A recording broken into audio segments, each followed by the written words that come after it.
1000 വീടുകൾ ദുരന്തത്തിൽ വീട് നഷ്ടപ്പെട്ടവർക്ക് 1000 വീടുകൾ. പക്ഷെ 1000 വീടുണ്ടാക്കാൻ സഹായിക്കാൻ കുറിച്ച് എനിക്ക് ആശങ്കയുണ്ട്. എന്നാൽ 500 വീടെങ്കിലും പൂർത്തിയാക്കണം എന്ന ഒരു ആഗ്രഹമാണ് ഞങ്ങൾക്കെല്ലാം തന്നെ ഉള്ളത്. അതിനനുസരിച്ചാണ് കാര്യങ്ങൾ നീക്കിക്കൊണ്ടിരിക്കുന്നത്. ഞങ്ങൾ തന്നെ ഭൂമി വാങ്ങിച്ച് ആ 100 വീട് പണിത് കൊടുക്കാൻ ഞങ്ങൾ തയ്യാറാണ് എന്ന് നമ്മൾ അത് അറിയിച്ചിട്ടുണ്ട്. രാഹുൽ ഗാന്ധി തന്നെ അവിടെ MP ആയിരുന്ന ഒരാളെന്നുള്ള നിലയിൽ ഹൃദയബന്ധം ആ വയനാടുമായിട്ട് സൂക്ഷിക്കുന്ന ഒരാളെന്ന്. ഈ ഉരുൾപൊട്ടലിൽ വീട് നഷ്ടമായവർക്ക് ആദ്യഘട്ടമായി 30 വീടുകൾ യൂത്ത് കോൺഗ്രസ് സംസ്ഥാന കമ്മിറ്റി നിർമ്മിച്ചു നൽകുവാൻ തീരുമാനിക്കുകയാണ്. നെറിയുള്ളൊരു നേതാവുണ്ട്, കനിവുള്ളൊരു കരളതുമുണ്ട്. അഴലകലൻ കരളു കൊടുത്തേ വെയിലിൻ കൊള്ളി. മലനാടതു മിന്നി മിനുങ്ങി മലയാളം പെരുമലയാളം.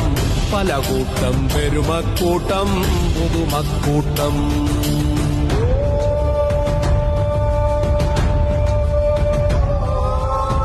ഒരു നഗരം അനേകപുരങ്ങൾ നിരനിരയായി നീണ്ടൊരു നാട്.